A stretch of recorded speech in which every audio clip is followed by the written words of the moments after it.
Bonjour à tous, qui dit aménagement dit quincaillerie. Aujourd'hui on se retrouve pour la dernière fois sur ce projet de placard, face à ce placard, et je vais un petit peu vous raconter mes déboires. Oui, ça a été compliqué, je ne savais pas quel type de quincaillerie monter. Je vous raconte mon parcours et j'ai trouvé 2-3 bonnes pistes qui à mon avis peuvent vous intéresser si, comme moi, vous n'avez pas l'habitude de poser ce type de quincaillerie. Allez, bon film.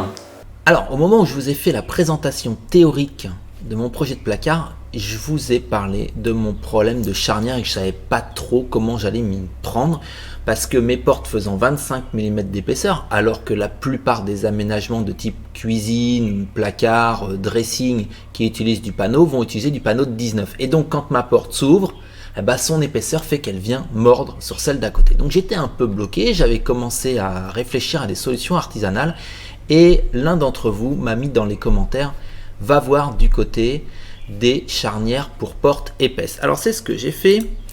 Je suis parti, moi je vous le cache pas, c'est pas une vidéo sponsorisée, même s'ils ont déjà essayé de me faire travailler pour eux. Je suis parti sur le site de Blum et j'ai été voir ici les différents types de charnières. Regardez, j'étais pas bloqué de beaucoup. Avec des charnières standards, on peut ici avoir 24 mm d'épaisseur.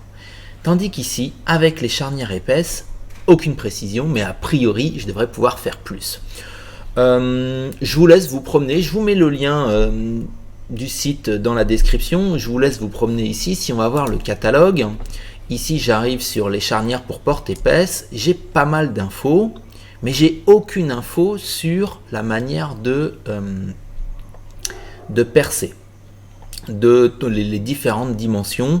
Il y a plein d'accessoires, je trouve pas ça, mais ils ont sur leur site, et ça je vous engage vraiment à aller faire un tour si comme moi vous êtes vraiment novice sur ce type de pose. On a pas mal d'informations. Vous retrouvez ici les poses en applique, la pose jumelée qui m'intéresse, même si vous allez voir dans un instant que je vais être un peu bloqué, et puis les poses encastrées où on a des charnières qui sont plus ou moins coudées. Vous voyez évoluer la forme. Alors, ce que je vous propose, c'est d'aller voir. Ils ont également un lien vers un configurateur de produit. Alors moi, ce qui m'intéresse, c'est ce type de produit. Donc j'ai vu, je veux un corps de meuble standard. Je continue. C'est du bois. C'est pas des charnières standards, c'est des charnières pour porte épaisse. Et la situation de montage, donc normalement, on a les schémas qui apparaissent. Pour moi, c'est du jumelé. Voilà, j'ai un montant. Sauf que quand on regarde, je vais tout de suite aller à la bonne case, l'épaisseur du côté, eh ben, je suis limité ici à 26. Donc, ce que j'ai fait, c'est que j'ai triché. Je vais partir sur non pas un montage jumelé, mais un montage en série.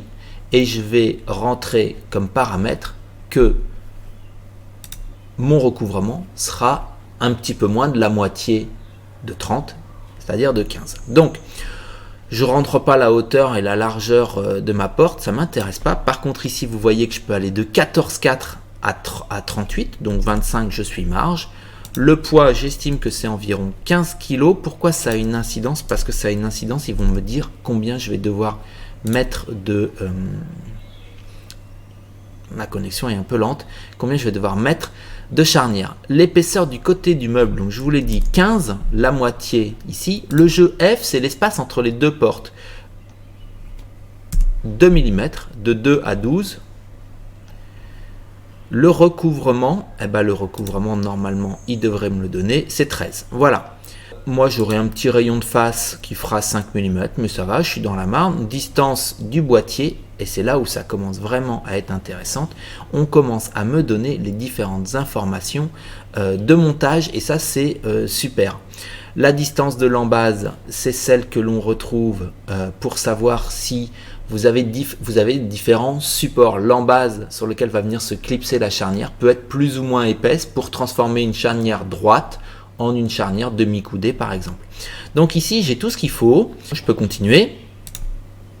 Et vous avez à la fin, on vous dit ce qu'il faut acheter. Bon, très bien, normal, on est sur un site commerçant, mais ce qui est surtout extrêmement intéressant, vous avez les informations pour savoir à quel endroit vous allez percer.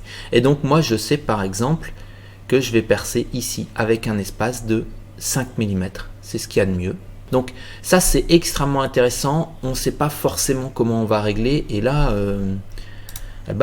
on est très très bien. Vous pouvez télécharger les PDF, bon après là ici on a essentiellement besoin d'une mesure. Donc c'est parti, on file à l'atelier et on va pouvoir faire ce perçage.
Je commence par glisser une petite cale d'épaisseur qui me permet de poser la porte à la bonne hauteur.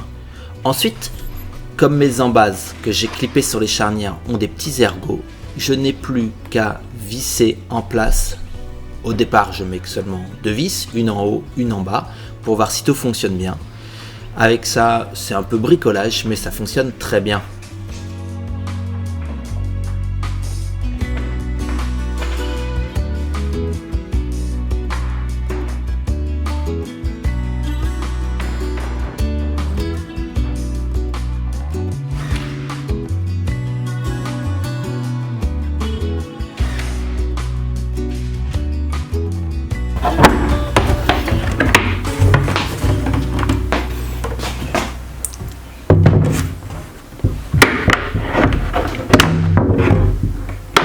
On emboîte l'avant et voilà, rien de plus. Pour le réglage, j'ai 2 types de réglages. Un réglage ici qui va me faire rentrer plus ou moins la porte à l'intérieur du meuble et donc la plaquer plus ou moins sur le bâti en position fermée, et ce réglage ici qui va me permettre de l'éloigner dans ce sens là ici, et donc de réduire le jeu entre les 2 portes qui sont jumelées.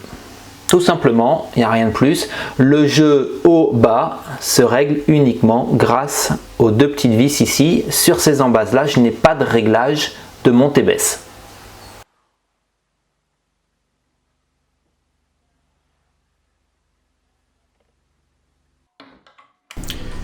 Je ne vais pas vous refaire tout un topo pour les portes du haut qui s'ouvrent à l'horizontale. Elles sont posées, encastrées, du coup les charnières sont coudées. Et pour qu'elles restent ouvertes, j'ai ajouté simplement un petit vérin. Comme pour les charnières de porte, je vais retourner sur le configurateur de produit pour choisir mon système de coulisses ou pour surtout obtenir des informations sur les dimensions de mon tiroir. Alors, ce que je trouve ici facilement, ce sont les tandems. Moi, je veux une sortie totale. Bon, tiroir simple. Continuer. Une information importante, j'ai 640 mm entre les montants de mon meuble, donc ça c'est très important. La longueur ici, hop, moi je veux des coulisses en 500. Je me dirais que ça n'a pas été pris. Si, c'est bon. Et c'est un simple amortissement. donc ici ce qu'ils appellent le Blue Motion. Voilà, ça j'en ai pas besoin, je continue et je vais me retrouver comme pour les charnières avec ma liste d'achat. Bon, je n'achète pas en ligne, donc c'est pas un souci, mais ce qui est surtout important, c'est des informations de planification, de montage, de réglage avec les PDF, ça j'en ai déjà parlé, où je vais retrouver les différentes dimensions qui vont m'intéresser. Par exemple ici, je sais que je dois prévoir minimum 7 mm au-dessus pour dimensionner la hauteur des montants de mon placard. Que ici, là, entre la joue de mon côté et le bord de la glissière, il y a 21 mm. Je pourrais donc trouver les dimensions de mon placard par calcul, mais mieux, ils ont fait les calculs pour moi, tout est là. Je sais que l'intérieur de mes placards va devoir faire 598 mm. Maximum au niveau de l'épaisseur ici, 16 mm. Donc c'est parti, je peux dessiner, faire les plans et découper tous les panneaux qui vont me servir à faire les placards. Allez, on descend dans l'atelier.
On a des coulisses qui ont un amortisseur.